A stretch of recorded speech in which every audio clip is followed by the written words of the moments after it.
If you look at Dayton, that was the person that supported, I guess you would say, Bernie Sanders, I understood. Antifa, I understood. Elizabeth Warren, I understood. Had nothing to do with President Trump. So these are people that are looking for political gain. I don't think they're getting it. And as much as possible, I've tried to stay out of that.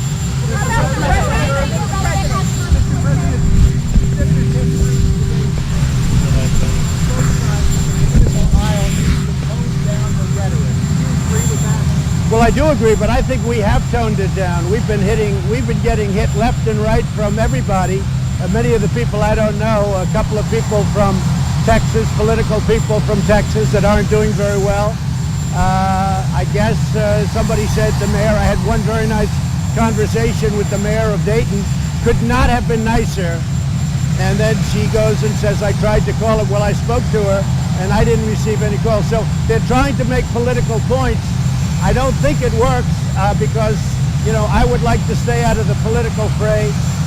As I was saying, and as just came out, the Dayton situation, he was a fan of Antifa. He was a fan of Bernie Sanders and Elizabeth Warren. Nothing to do with Trump, but nobody ever mentions that.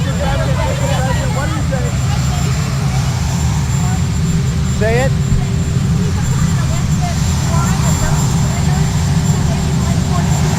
No, I don't blame Elizabeth Warren, and I don't blame Bernie Sanders in the case of Ohio, and I don't blame anybody. I blame, these are sick people.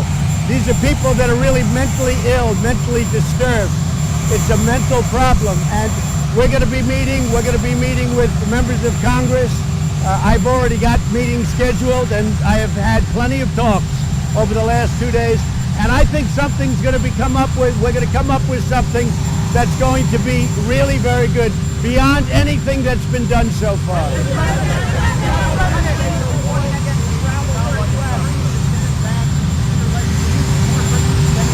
Well, we're going to see where we are. We're dealing with leadership right now.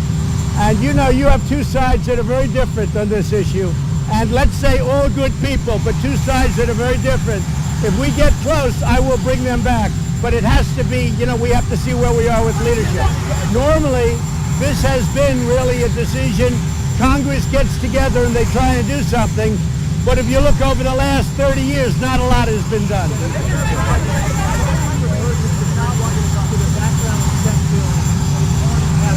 What could you support? Well, I'm looking to do background checks. I think background checks are important. I don't want to put guns into the hands of mentally unstable people or people with rage or hate, sick people. I don't want to, I'm all in favor of it.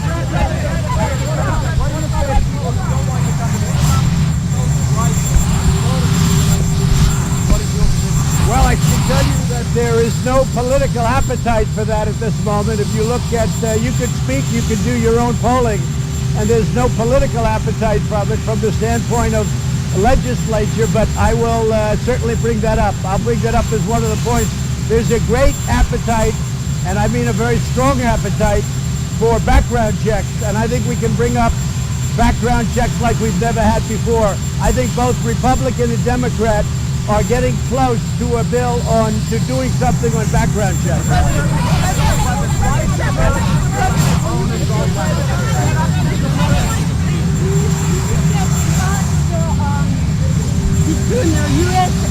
South Korea and Japan export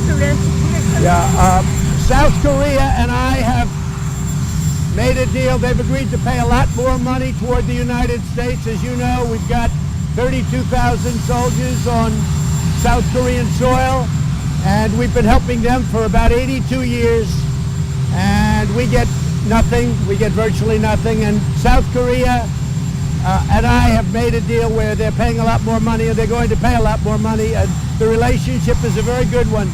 But I felt all along, I felt for years it was a very unfair one. So they've agreed to pay a lot more, and they will agree to pay a lot more than that, and we're with them. We're with them.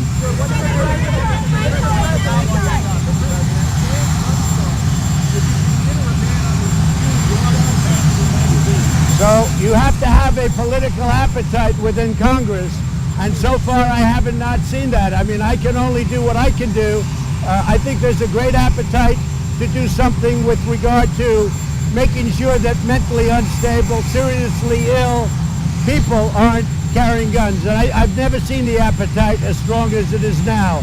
I have not seen it with regard to certain types of weapons.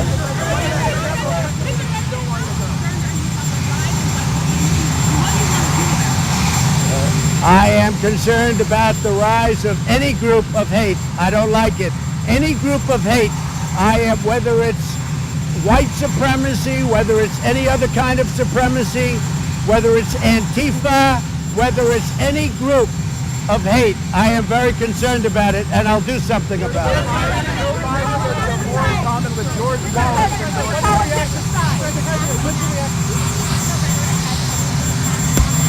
No, I don't think my rhetoric has at all. I think my rhetoric is a very, it brings people together. Our country is doing incredibly well.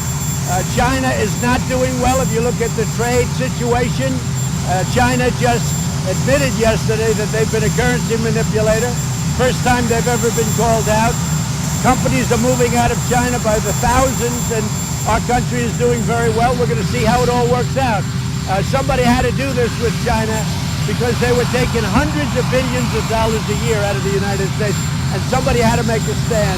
No, I think our country is doing really well.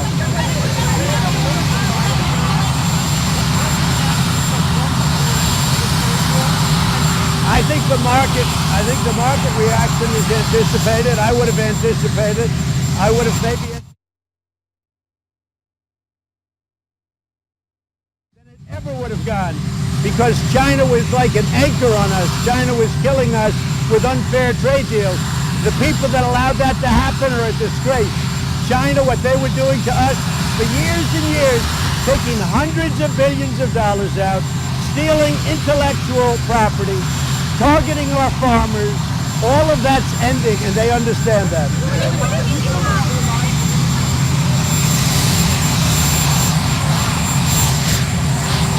That's right. I'll be convincing some people to do things that they don't want to do, and that means people in Congress.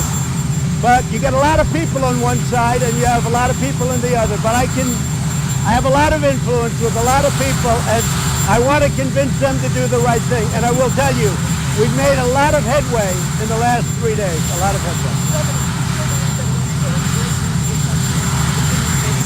You and the shooter in El Paso use that same language. Do you regret that? I think that illegal immigration, you're talking about illegal immigration, right?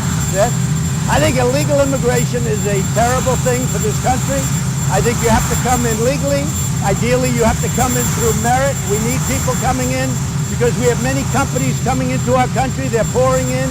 And I think illegal immigration is a very bad thing for our country. I think open borders are a very bad thing for our country. And we're stopping. We're building a wall right now. We won the lawsuit in the Supreme Court 2 weeks ago. The wall is well under construction. It's being built at a rapid pace. We need that. We need strong immigration laws. But we want to allow millions of people to come in because we need them. We have companies coming in from Japan, all over Europe, all over Asia.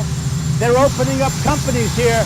They need people to work. We have a very low unemployment rate. So I believe we have to have legal immigration, not illegal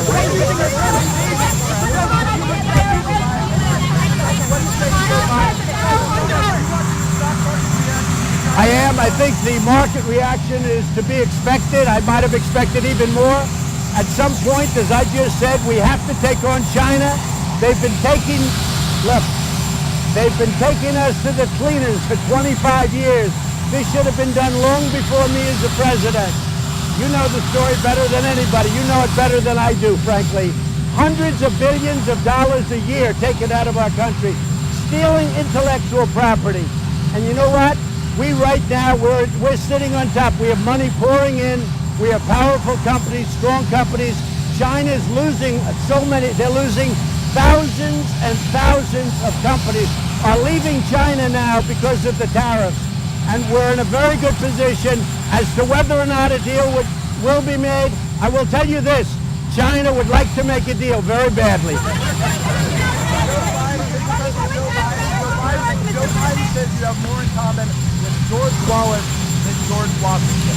Well, you know, Joe is a pretty incompetent guy. I've watched his interviews. I've watched what he said and how he said it. And I wouldn't have rated him very high in the first place. But Joe Biden has truly lost his fastball. That I can tell you. Thank you. Mr. President, why